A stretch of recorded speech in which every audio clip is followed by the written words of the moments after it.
Who says you can't go home again?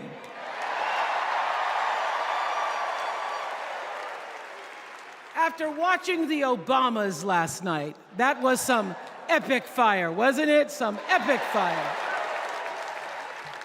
We're now so fired up, we can't wait to leave here and do something.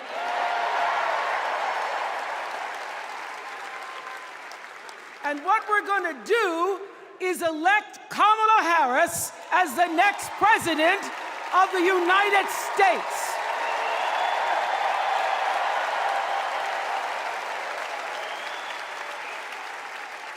I am so honored to have been asked to speak on tonight's theme about what matters most to me, to you, and all of us Americans: freedom. There are people who want you to see our country as a nation of us against them, people who want to scare you, who want to rule you, people who'd have you believe that books are dangerous and assault rifles are safe, that there's a right way to worship and a wrong way to love, people who seek first to divide and then to conquer. But here's the thing. When we stand together, it is impossible to conquer us.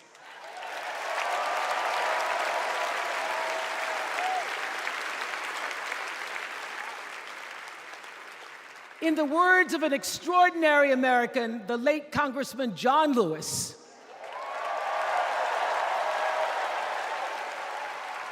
he said, no matter what ship our ancestors arrived on, we are all in the same boat now.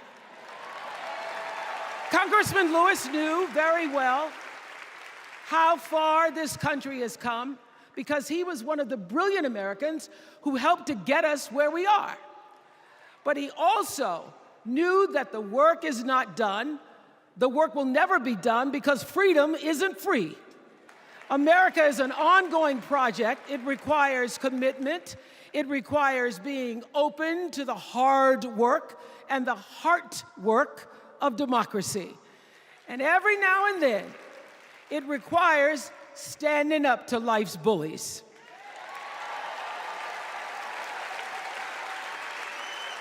I know this.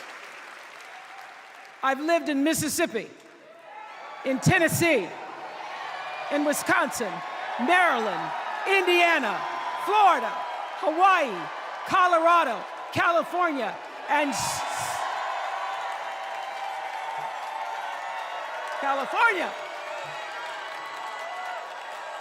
sweet home Chicago, Illinois.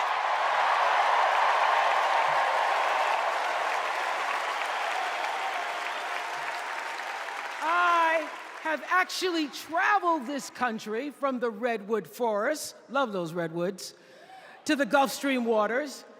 I've seen racism and sexism and income inequality and division. I've not only seen it, at times I've been on the receiving end of it.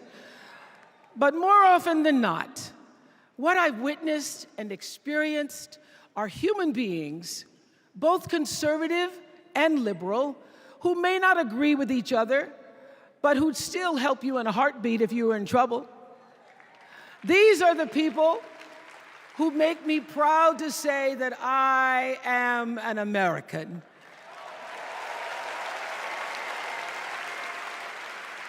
They are the best of America. And despite what some would have you think, we are not so different from our neighbors. When a house is on fire, we don't ask about the homeowner's race or religion. We don't wonder who their partner is or how they voted. No, we just try to do the best we can to save them. And if the place happens to belong to a childless cat lady,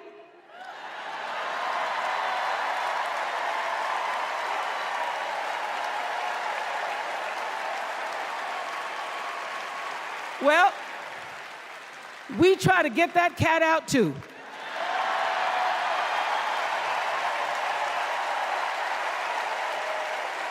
Because we are a country of people who work hard for the money. We wish our brothers and sisters well, and we pray for peace.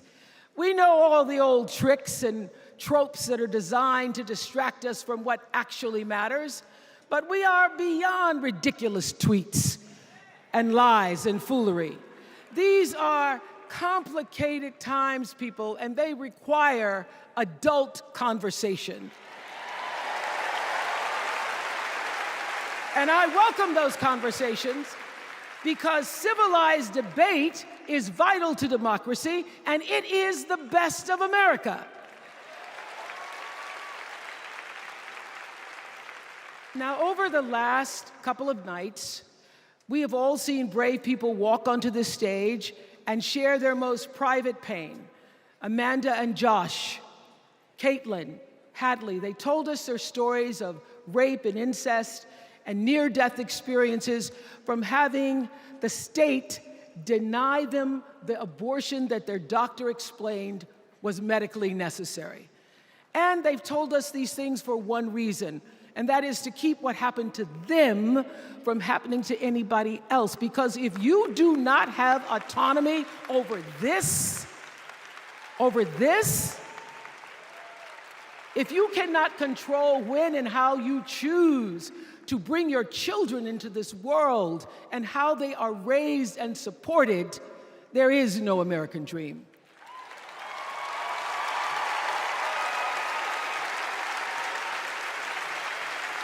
The women and men who are battling to keep us from going back to a time of desperation and shame and stone-cold fear, they are the new freedom fighters. And make no mistake, they are the best of America.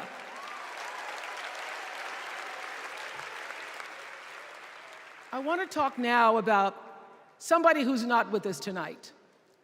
Tessie Prevost Williams was born in New Orleans not long after the Supreme Court ruled that segregated public schools were unconstitutional. That was in 1954, same year I was born.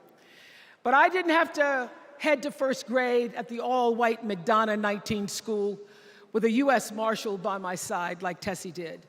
And when I got to school, the building wasn't empty like it was for Tessie. You see, rather than allowing McDonough to be integrated, parents pulled their kids out of the school, leaving only Tessie and two other little black girls, Gail Etienne and Leona Tate, to sit in a classroom with the windows papered over to block snipers from attacking their 6-year-old bodies. Tessie passed away 6 weeks ago. And I tell this story to honor her tonight because she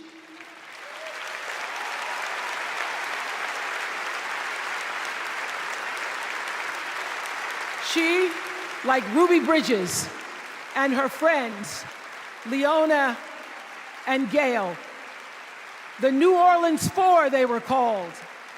They broke barriers and they paid dearly for it. But it was the grace and guts and courage of women like Tessie Prevost Williams that paved the way for another young girl who 9 years later became part of the second class to integrate the public schools in Berkeley, California. And it seems to me that at school and at home, somebody did a beautiful job of showing this young girl how to challenge the people at the top and empower the people at the bottom. They showed her how to look at the world and see not just what is, but what can be. They instilled in her a passion for justice and freedom and the glorious fighting spirit necessary to pursue that passion. And soon, and very soon,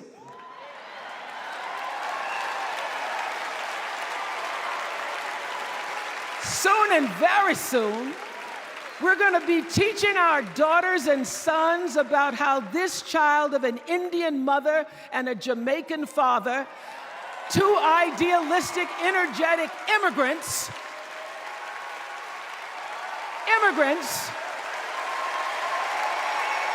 how this child grew up to become the 47th President of the United States.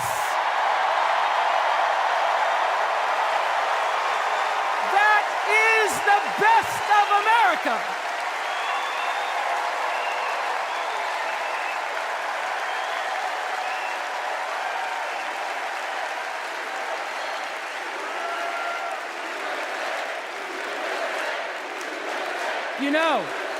You know, let me tell you this.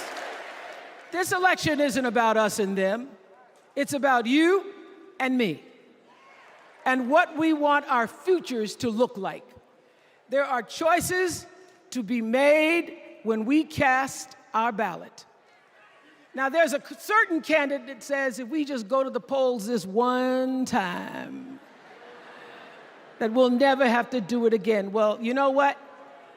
You're looking at a registered independent who's proud to vote again and again and again because I'm an American and that's what Americans do. Voting is the best of America. And I have always, since I was eligible to vote, I've always voted my values. And that is what is needed in this election now more than ever. So I'm calling on all you independents and all you undecideds. You know this is true. You know I'm telling you the truth, that values and character matter most of all. In leadership and in life. And more than anything,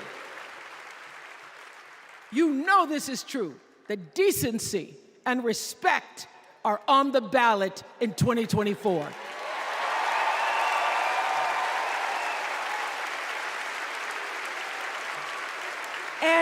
And just plain common sense. Common sense tells you that Kamala Harris and Tim Walz can give us decency and respect. They're the ones that give it to us. So, we are Americans. We are Americans. Let us choose loyalty to the Constitution over loyalty to any individual. Because that's the best of America. And let us choose optimism over cynicism, because that's the best of America. And let us choose inclusion over retribution. Let us choose common sense over nonsense.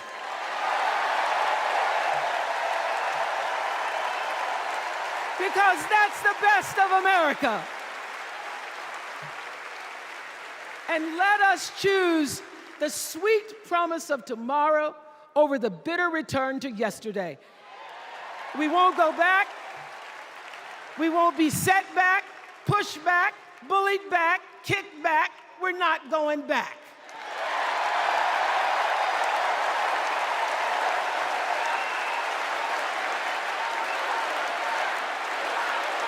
Not going back. We're not going back. So, let us choose. Let us choose truth. Let us choose honor. And let us choose joy.